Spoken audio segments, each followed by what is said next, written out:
불쌍한 자와 복된 자, 불쌍한 자와 복된 자.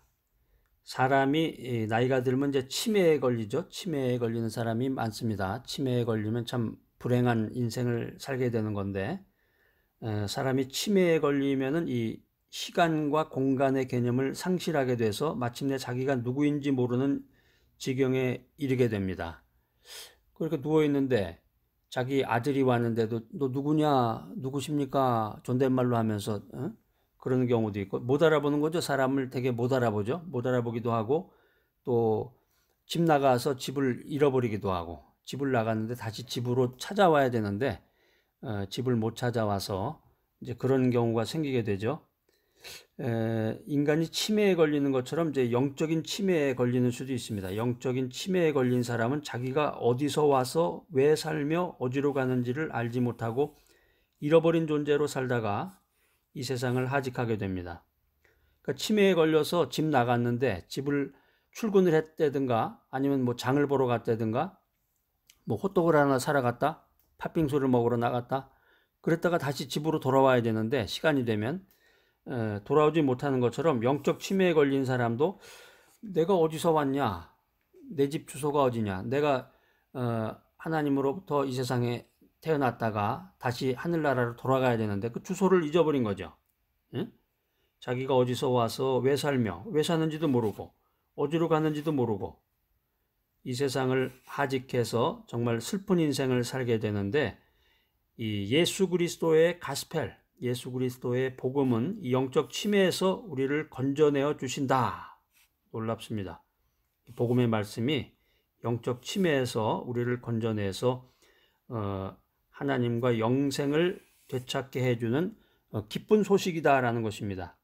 불쌍한 자와 복된 자, 오늘 이제 세 가지 그 엑기스를 가지고 여러분과 대화를 나누고자 하는데, 첫 번째 그 엑기스는 하나님께서 계시지 않는 삶입니다. 하나님께서 계시지 않는 인생, 계시지 않는 삶.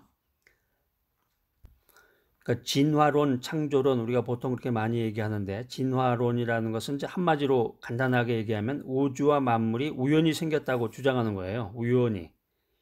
결국에서 이제 하나님이 없다고 말하는 건데, 우주와 만물이 우연히 생겼다고 주장하면서 하나님이 없다고 말하는 사람, 이 사람은 어리석은 사람이죠. 그러니까 성경에 이 말씀이 나와 있는데 시편 14편 1절입니다. 시편 14편 1절 한번 찾아서 다 같이 한번 읽어보겠습니다. 자, 찾으셨나요? 그냥 읽어보세요. 그러지 마시고 성경을 자꾸 찾으셔야 돼. 이게 아주 좋은 습관이에요. 성경 찾아보세요, 이 말씀을 했는데도 찾지 않는다. 이런 사람은 백날 믿어봤자 그 믿음의 진보가 없는 거죠. 믿음의 진보가 없고 기도해도 응답이 안 되고. 그러니까 여러분, 제가 성경 찾아보세요 이럴 때 빨리 성경을 찾아가지고 딱 준비를 하고 있어야 된 말이에요. 레디, 준비를 하고 있어야 돼. 시편 14편 1절. 자, 다 같이 한번 큰 목소리로 읽어보겠습니다. 시작. 어리석은 자는 그의 마음에 이르기를 하나님이 없다 하는도다. 그들은 부패하고 그 행실이 가증하니 선을 행하는 자가 없도다 라고 말씀하신다. 하나님께서 계시지 않는 인생, 한마디로 어리석은 인생이라고 성경이 우리들에게 말씀해주고 계시는데, 예수님의 탄생과 생애, 죽음과 부활, 승천과 재림을 부인하는 사람은 모두 죄인이다라는 거죠. 죄인이고 사탄 마귀에 속한 사람이다. 그러니까 죄인이라는 게 무슨 국가 형법이나 아니면 어떤 법률 조항에 의해서 구속돼서 판결을 받은 사람이 죄인이 아니라 빗나간 사람이에요. 하나님께 초점이 맞춰지고 예수님을 바라보는 생각을 가져야 되는데 그 초점으로부터, 관역으로부터 빗나간 사람, 이런 사람을 성경에서는 죄인이다, 사탄 마귀에 속한 사람이다, 이렇게 말하고 있습니다. 요한일서 4장 1절로 6절 말씀, 요한일서 4장 1절로 6절 말씀 한번 찾아서 밑줄 쫙 그시고 큰 목소리로 한번 3번 읽어보시기 바랍니다. 하나님께서 계시지 않는 삶을 사는 사람은 소망이 없는 사람이에요. 소망이 없는 절망적인 존재에 불과하다. 사도 바울이 이런 말 했습니다. 사도 바울은 예수 그리스도를 믿기 전에 우리의 상태를 에베소서 2장 12절인데요. 한번 찾아서 읽어보죠. 에베소서 2장 12절. 자, 다 같이 찾으셨으면 한번 다 같이 큰 목소리로 정확하게 한번 읽어보겠습니다. 시작. 그때 너희는 그리스도 밖에 있었고 이스라엘 나라 밖의 사람이라. 약속의 언약들에 대하여는 외인이요 세상에서 소망이 없고 하나님도 없는 자이더라. 그러니까 그리스도 밖에 있었다는 거죠. 그리스도 밖에 있으면 소망이 없는 절망적인 존재에 불과하다. 그러니까 이 사도 바울이 쓴 그 성경을 읽어보면 굉장히 고상하고 차원이 높은, 읽을수록 자꾸 의미가 자꾸 생겨나고 묵상할수록 자꾸 큰 은혜가 임하는 그런 구절들이 많습니다. 자, 불쌍한 자와 복된 자. 두 번째 주제는 하나님께서 계시는 삶. 예수 그리스도의 생애가 인류의 구원을 위한 하나님의 계획과 뜻에 따라 일어나고 성취된 일임을 믿는 사람. 이런 사람의 삶은 복된 삶이다라는 것입니다. 예수 그리스도의 부활과 승천 그리고 성령 강림이야말로 하나님의 살아계심을 확증하는 일이 될 것입니다. 하나님께서 인간의 생사화복을 주장하시는 전능하신 분이다. 이 사실을 믿어야 되는데 하나님께서 인간의 생사화복이라는 게 뭐예요? 살고 죽고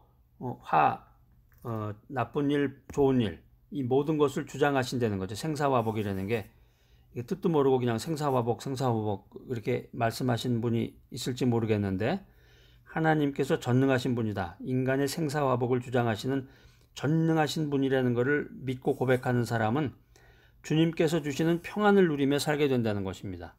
이게 요한복음 14장 27절에 나와 있는데 불쌍한 자와 복된 자. 세 번째 주제는 하나님께서 아버지가 되시는 사람. 하나님께서 내 아버지가 되신다. 아버지가 되시니까 아버지 하나님이 인생, 나의 모든 환난과 위험과 고통에서 나를 지켜주신다는 거죠. 로마서 8장 31절 한번 찾아서 읽어보시기 바랍니다. 하나님께서 아버지가 되시는 삶. 아버지 하나님이 나를 양육해 주시는 거죠. 양육해 주신다. 하나님께서 아버지가 되는 삶. 아버지 하나님께서 말씀과 기도와 연단을 통해서 그 신앙의 인격을 성장시켜 주신다. 하나님께서 아버지가 되시는 삶. 아버지 하나님께서 천국에서 하나님과 영원히 함께 거하도록 인도해 주신다. 이끌어 주신다. 이 사실을 믿어야 되겠습니다. 자, 예수님께서 제자들에게 친히 하신 말씀이 있는데요. 요한복음 14장 2절로 3절입니다. 한번 찾아보세요. 신약성경 요한복음 14장 2절로 3절 말씀 다 같이 찾아서 정확하고 또렷한 말씀으로 또렷한 목소리로 한번 크게 읽어보도록 하겠습니다. 특별히 성경에 대해서 잘 모르고 믿은 지 얼마 안 된다. 믿은 지 또 오래됐는데 교회 다닌 지는 오래됐는데 이 성경에 대해서 엉터리다. 날라리다. 이런 분들은 걱정하지 마시고 요한복음을 읽어보세요. 요한복음이 참 쉽고 자세한 그런 내용들이 많이 나와 있어요. 그러니까 여러분들 요한복음을 한번 집중해서 성경을 그냥 창세기부터 읽어야 되겠다. 요한계시록까지. 물론 좋은 생각인데 그게 오래 못 간단 말이에요. 실천도 못하고. 그러니까 일단 오늘부터 성경에 자신이 없고 믿음에 확신이 없다. 교회 다닌 지는 오래됐는데 성경이 뭘 말하고 있는 건지 잘 모르겠다. 이런 분들은 요한복음을 한번 통독을 해보시기 바랍니다. 그건 할 수 있겠죠? 자, 요한복음 14장 2절로 3절 말씀. 자, 시작. 내 아버지 집에 거할 곳이 많도다. 그렇지 않으면 너희에게 일렀으리라. 내가 너희를 위하여 거처를 예비하러 가노니 가서 너희를 위하여 거처를 예비하면 내가 다시 와서 너희를 내게로 영접하여 나 있는 곳에 너희도 있게 하리라. 아멘. 자, 이 말씀이 성경 말씀이 선포되면 아멘. 그래서 미국 교회도 이렇게 여러 교회를 이렇게 참여해서 예배를 드려보니까 어떤 교회는 가니까 그 하나님의 말씀, 이렇게 성경 봉독이라고 그러죠. 한국말로는 이제 성경 봉독이라고 그러는데 봉독이라는 말이 받들어 읽는다는 뜻이에요. 근데 그걸 잘 모르고 어떤 목사님은 성경 봉독을 받들어 읽겠습니다. 또 그런 분도 있어요. 성경 봉독이라는 말 자체가 받들어 읽는다는 거죠. 그러니까 귀하게 이 말씀을 귀한 존재로 알고 소중하게 또 거룩한 음성으로 읽어드리겠습니다. 이런 뜻일 텐데 성경 봉독을 할 때 다 자리에서 일어나는 교회들이 많더라고요. 의외로. 그만큼 성경 말씀을 거룩하게 생각하는 거죠. 이게 성서적이에요. 구약에 보면 이제 그런 그 내용들이 있는 구절들이 많아요. 성경 말씀이 선포될 때 자리에서 이렇게 벌떡 일어나 가지고 경건한 자세로 그 성경 말씀을 듣게 되는데 대부분의 교회는 이제 그렇지 않죠.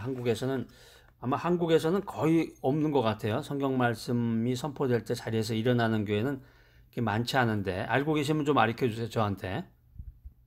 그러니까 어떻게 보면 또 비성서적인데 그러니까 교회라는 게 참 웃겨요. 보면 자기네가 하고 있는 건 옳다 그러고 남이 성경에는 있는데 남이 하는 것도 좀 이상하게 생각하고 그러니까 찬양을 할 때도 이렇게 손을 들고 찬양하는 게 맞아요. 구약에 보면은 시편에 보면 그런 내용이 많이 나와요. 춤추고 노래하면서 찬양을 할 때 그래야 되는데 찬양 드릴 때 보면은 미국 교회는 진짜 그 성경 말씀대로 정말 막 이게 무슨 뭐 파티 장소 같이 막 진짜 춤도 추고 흑인 교회 가면은 정말 난리 납니다. 정말 거기는 무슨 댄스 파티장 같아요. 막 춤추고 막 정말 기쁘게 그러는데 한국 교회, 한국의 뭐 장로교회 같이 그런 보수적인 교회 같은 데서 그랬다간 큰일 나겠죠. 거기서 막 뭐 춤을 춘다든가 뭐 찬양 사역자가 막 허튼 짓을 하게 되면은 바로 그 다음 달부터는 교회 사역을 못 하게 될 지경에 이를지도 모르겠는데 그러니까 이게 참 어떻게 보면은 비성서적인 건데 그걸 또 관습으로 삼고 있으니 참 그것도 문제인 것 같아. 세상에서 자기의 존재를 상실한 채 살아가는 사람은 참 불행한 사람입니다. 내가 누군지 아이덴티티도 잘 모르고 내가 어디로 가야 되는지 인생이란 무엇인가 인생의 목적은 무엇인가 예수 그리스도가 누군지 물론 이제 압니다. 자기가 교회를 오래 다녔으면 이제 아는데 성령이 뭐니 내가 체험하는 것도 아니고 예배가 무엇인지 믿음의 고백 없이 이렇게 살아가는 사람 참 불행한 사람이에요. 세상에서 특별히 자기의 존재를 상실한 채로 살아가는 사람은 그 종말이 영원한 죽음이기 때문에 참 불행한 사람이라고 생각을 할 수가 있습니다. 그런데 예수님을 믿음으로 자기의 존재를 찾은 사람, 예수 그리스도를 영접하고 예수 그리스도를 주님으로 구세주로 믿고 고백한 사람은 장차 천국에서 영원히 주님과 함께 거하게 될 행복한 사람이라고 말할 수 있겠습니다. 자, 오늘 불쌍한 자와 복된 자, 이 귀한 메시지 들으시는 여러분들 참 소중한 믿음을 갖고 계신 분들입니다. 자, 여러분들 하나님께서 계시는 삶을 살고 하나님께서 아버지가 되시는 삶을 살아서 진정으로 이 세상 사는 동안에 복된 자, 영원한 생명을 갖는 귀하고 복된 여러분 모두가 되시기를 간절히 소망합니다.